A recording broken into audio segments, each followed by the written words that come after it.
देखिए, आप लोग दोनों मेरी नीयत पर शक बिल्कुल मत कीजिए और इतना समझ लीजिए कि आप दोनों को मैंने यहाँ इसलिए बुलाया है कि आप लोग यहाँ बैठकर फैसला कर लें कि आप दोनों एक दूसरे को तकलीफ नहीं पहुंचाएंगे और न ही एक दूसरे की राहों में कांटे बिछाने की कोशिश करेंगे। बकवास बंद करो सक्सेना। अगर मुझे मालूम होता कि मेरे साथ साथ तुम इस मनहूस को भी अपने घर बुलाओगे तो मैं तुम्हारे घर कभी नहीं आता। जबान संभाल सचदेवा और अपनी औकात में रह, वरना अगर मैंने अपनी औकात यहाँ दिखा दी तो तुझे मैदान छोड़कर भागना पड़ेगा। मैदान तो दुश्मन छोड़कर भागा करते हैं। हम वो शख्स हैं जो मैदान में दुश्मन के सीने पे चढ़कर मुकाबला करते हैं। तभी तो तू दिल्ली से मुंह छिपाकर भाग निकला था। ओफो, आप लोग तो फिर से लड़ पड़े। भाई देखिए सचदेवा साहब, दुश्मनी उस वक्त तक नहीं मिटाई जा सकती जब तक कि आप खुद इसको मिटाने की कोशिश ना करें। भाई इस तरह से तो आप लोग दुश्मनी की आग को मजीद भड़का रहे हैं। दुश्मनी को कमक कौन मिटाना चाहता है सक्सेना? कौन? डोगरा मेरा अव्वल दुश्मन है और आखिरी भी। अब इसके साथ मेरी दोस्ती नामुमकिन है। अफसोस तो इस बात का है कि जिस शख्स की शक्ल हमने जिंदगी भर ना देखने की कसम खाई थी, अफसोस तुम्हारी वजह से देखनी पड़ रही है। सचदेवा, तेरी अकल ठिकाने नहीं है, इसीलिए तुझे मेरी शक्ल समझ में नहीं आ रही है। और सक्सेना, जिन लोगों की खोपड़ी छोटी होती है ना, उनके सर में अकल वैसे ही कम होती है। डोगरा! देख, अब तक तू बहुत चिंगाड़ लिया, अब मुझे भी बोलने का मौका दे। डोगरा साहब प्लीज। यार सक्सेना, तुम्हें पता है कि हम बहुत ही ठंडे दिमाग के हैं, लेकिन जब हमें कोई बहुत परेशान करता है ना, तब हमारी सनक जाती है। अब तुम जानते हो कि हम इस आदमी को बिल्कुल टॉलरेट नहीं कर सकते, हम इसको बिल्कुल पसंद नहीं करते। तो फिर तुमने हमारे साथ इस शख्स को यहाँ बुलाया ही क्यों? बुलाया इसलिए था डोगरा साहब कि आप लोगों की आपसी दुश्मनी खत्म हो और पुराने दोस्त फिर से एक हो। कोई दोस्त नहीं है। बंद करो ये दोस्ती का नाटक। और मेरे पास इतना समय नहीं है ये दोस्ती की बेसुरी बांसुरी तुम्हारे मुंह से सुनता रहूं। खबरदार सक्सेना, खबरदार। अगर आइंदा ऐसी हिमाकत की तो मुझसे बुरा कोई नहीं होगा। अंडरस्टैंड? अरे बैठ जाओ, बैठ जाओ। सुन लिया तुमने? आइंदा ऐसी कोई कोशिश मत करना, वरना तुम्हारी सेहत के लिए अच्छा नहीं होगा। अब वो चले गए हैं, अब अपन लोग बैठ के डट के विस्की पियेंगे। हाँ, चीयर्स। चीयर्स। वीर प्रताप, जो कुछ तुम्हारे साथ और राज के साथ दिल्ली में हुआ वो बहुत बुरा था। एक कयामत हमारे परिवार पर आई थी और गुजर गई। एक काली आंधी थी जिसकी जर्द में हम आए और बच गए। हाँ दीदी, मालिक का लाख लाख शुक्र है। हाँ वीर प्रताप, लेकिन उसकी बू, उसकी बास अब तक इस माहौल में है और वो तब जाएगी जब इस घर में खुशियां आएंगी। इसलिए मैंने सोचा है क्यों ना हम रूबी और राज की शादी कर दें। वाह निकी और पूछ पूछ, क्या आपने दोनों के लिए रिश्ते देख लिए हैं? राज ने तो अपने पसंद की लड़की ढूंढ ली है। अच्छा, कौन है वो? सुशील है, सुंदर है, इसी शहर में है। और रूबी? रूबी ने अपनी पसंद अब तक मुझसे इजहार नहीं की है। दीदी, रूबी से भी पूछ लीजिए आप। सच कह रहे हो? चलो, ये खुशखबरी मैं राज को देकर आती हूँ।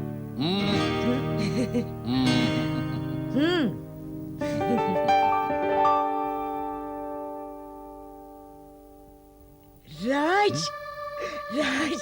क्या बात है बुआ जी, आप तो बहुत खुश दिखाई दे रही हैं। खुशी की बात है इसलिए मैं खुश दिख रही हूँ। अच्छा, जरा वो खुशी की बात हमें भी बताइए। बेटे, तुम्हारे बाप ने इस घर में दो शादियों की इजाजत दे दी है। एक तुम्हारी, दूसरी रूबी की। क्या बात कर रही है बुआ, रियली? हाँ बेटा, हाँ। एक बारात इस घर से जाएगी तो दूसरी बारात इस घर में आएगी। अच्छा बेटे, एक बात बताओ, चांदनी को ये खुशखबरी तुम सुनाओगे या मैं सुनाऊं? बुआ जी, इंसाफ का तकाजा तो यही है कि मैं ही चांदनी को यह खुशखबरी दूं। आगे आपकी मर्जी। बरखुरदार इंसाफ तो ये भी कहता है और शर्म का तकाजा भी यही है कि चांदनी को खुशखबरी मैं सुनाऊं। लेकिन अक्सर चांदनी को लेकर ना इंसाफी मेरे साथ ही हुई है। तुम्हारी मर्जी ज्यादा चलती है और मेरी मर्जी कम। बुआ जी, ओ चू चू। क्या बात है दीदी, किसकी मर्जी कहाँ चल रही है? कुछ नहीं वीर प्रताप, राज अपनी होने वाली दुल्हन को ये खुशखबरी खुद सुनाना चाहता है और मैं चाहती हूँ कि ये खुशखबरी मैं दूं। देखिए दीदी, आप दोनों ये डिसाइड करते रहिए, तब तक आप मुझे उसका पता बता दीजिए। ये खुशखबरी मैं सुनना चाहता हूँ। क्या? नहीं डैड, चांदनी को शादी की खुशखबरी तो मैं सुनाऊंगा, प्लीज।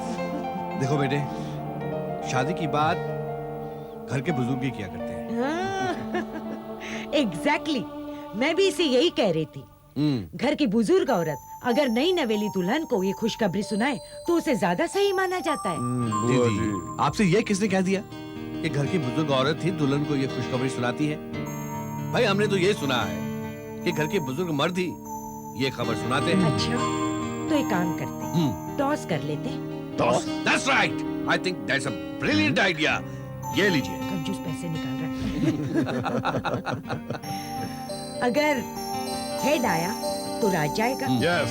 और अगर टेल आया तो मेरे साथ वीर प्रताप जाएगा। That's it. डन। 1 2 दीदी, ठीक से चलेगा? and 3। खोलो खोलिए ना बुआ जी। खोलो। हाँ। बुआ जी।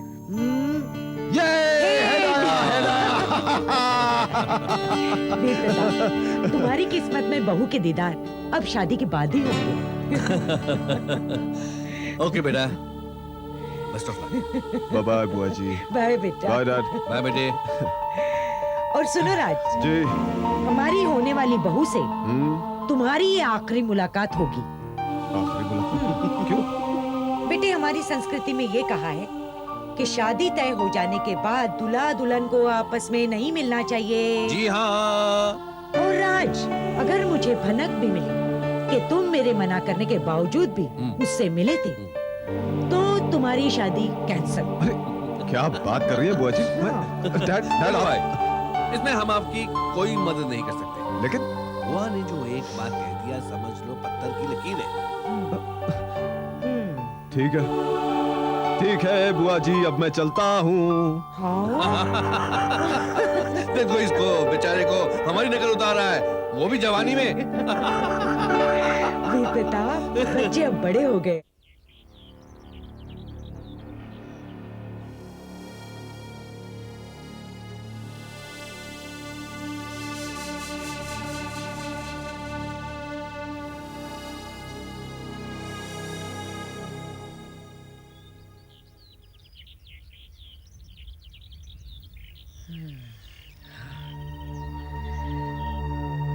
बेटी रूबी, तुम्हारी ये बुरी लत अब तक छूटी नहीं। छोड़ दे बेटी, ये जिंदगी को बर्बाद करती है, जिंदगी को वीरानियों के अंधेरों में ढकेलती है। बेटी छोड़ दे, छोड़ दे। हाँ। बेटी, पहले तुम मेरी रिस्पेक्ट की खातिर मुझे देखकर सिगरेट फेंक दिया करती थी। अब क्या बात है? क्या वो रिस्पेक्ट नहीं रही? या तुम ये बुरी आदत छोड़ देना नहीं चाहती? रूबी,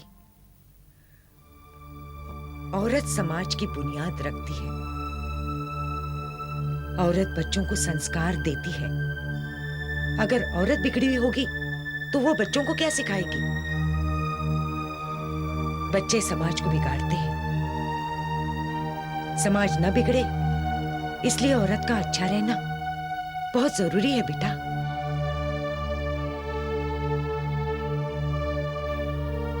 बेटी रूबी, हमने तुम्हारी शादी की बात सोची है। क्या तुमने कोई लड़का पसंद किया है या हम तुम्हारे लिए कोई लड़का देखें? बुआ, मैं शादी नहीं करूंगी।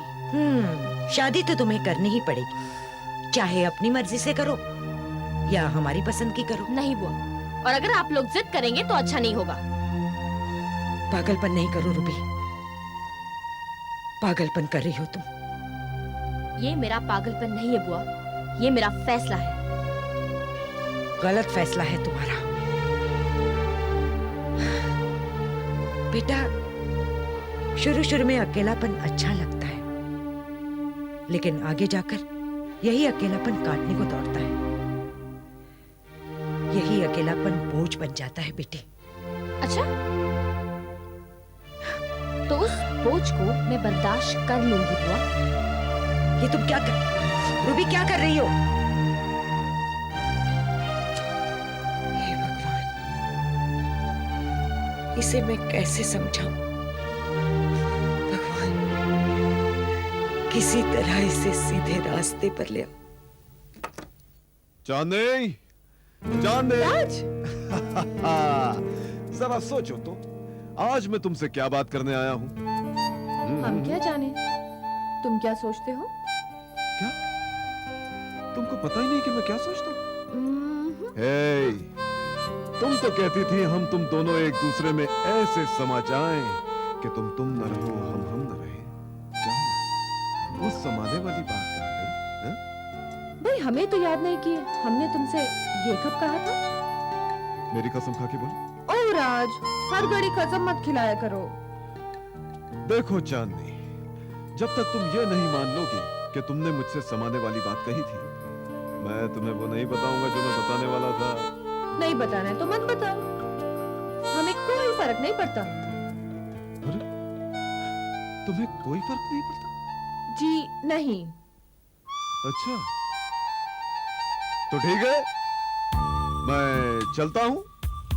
तो चलिए।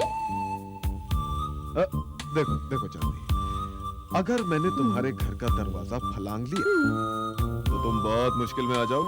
आ जाए। आ जाओ? Okay then, I am leaving now. Good bye. तो अरे यार, आज तो ये बहुत प्लेफुल मूड में है।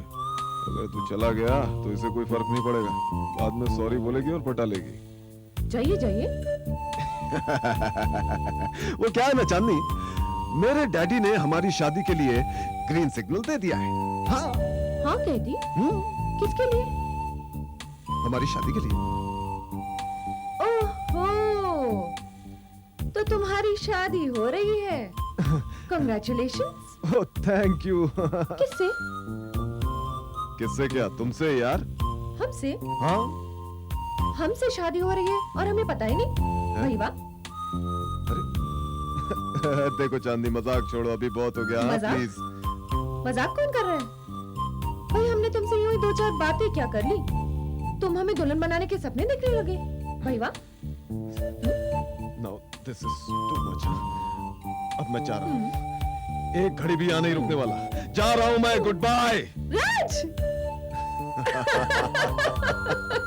I'll brush you up.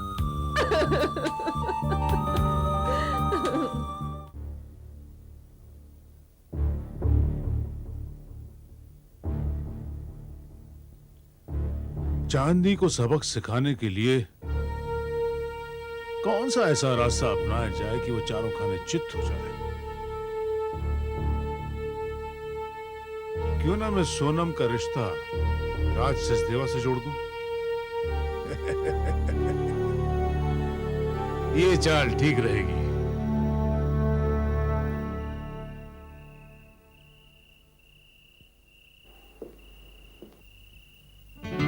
प्रणाम सरस्वती बहन। अरे ज्ञानचंद भाई साहब, आप! What a pleasant surprise. आइए आइए, बैठिए।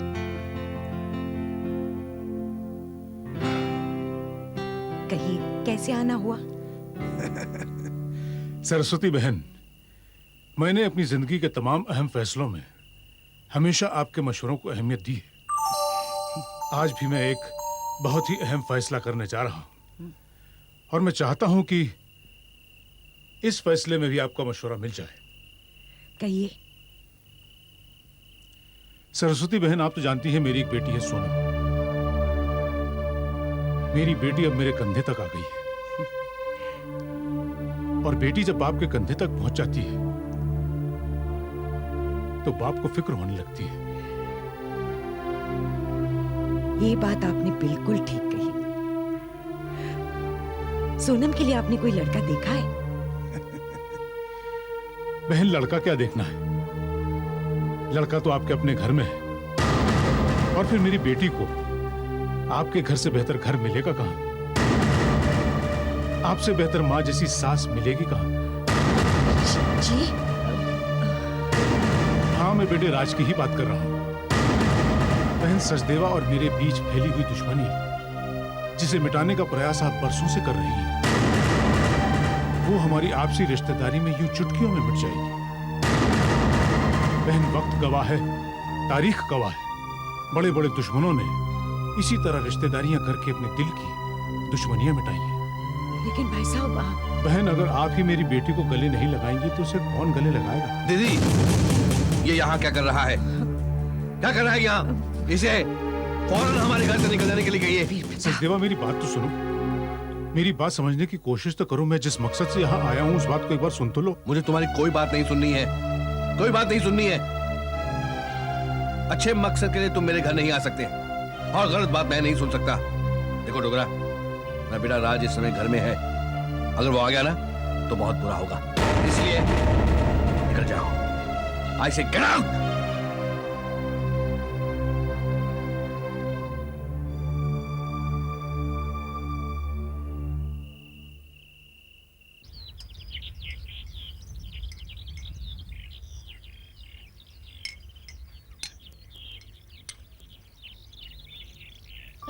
शुक्रिया सरस्वती बहन, जो आपने हमारे घर आकर हमें इज्जत बख्शी। कहिए, आपने क्या सोचा है? भाई साहब, सोनम मेरी बेटी समान है। उसे अपने घर की बहू बनाकर मुझे बेहद खुशी होती, अगर मैंने किसी और को वादा न किया होता तो। क्या आप राज की शादी का किसी से वादा कर चुकी हैं? जी हाँ, उसका नाम चांदनी है। चांदी मल्होत्रा तो नहीं? हाँ शायद, लेकिन मैंने तो उसे हमेशा चांदनी नाम से ही मुखातिब किया है। बहन, आपके परिवार के लिए बहुत बुरा होने जा रहा है। क्या क्या कह रहे हैं आप? मेरी चांदनी तो सुशील है, शरीफ है। काश कि आपकी चांदनी शरीफ और सुशील होती। क्या आप जानती हैं ये चांदी मल्होत्रा किस बला का नाम है? नहीं जानती? जरा अपने जहन पर जोर डालिए, आपको सब याद आ जाएगा। ये लड़की आपके बेटे के जरिए आपके परिवार में घुसकर आप लोगों को बर्बाद करना चाहती है। ये लड़की चांदनी मल्होत्रा आप लोगों को दर-दर का भिखारी बनाकर छोड़ेगी। बस कीजिए भाई साहब, बस कीजिए। चांदनी मेरी होने वाली बहू है और मैंने उसे अपनी बहू बनाने का फैसला कर लिया है। बेहतर यही होगा कि आप उसके बारे में यूं गिरी हुई बात ना करें, नहीं तो आपका और मेरा रिश्ता खत्म हो जाएगा। नहीं सरस्वती, खत्म हो जाएगा बस।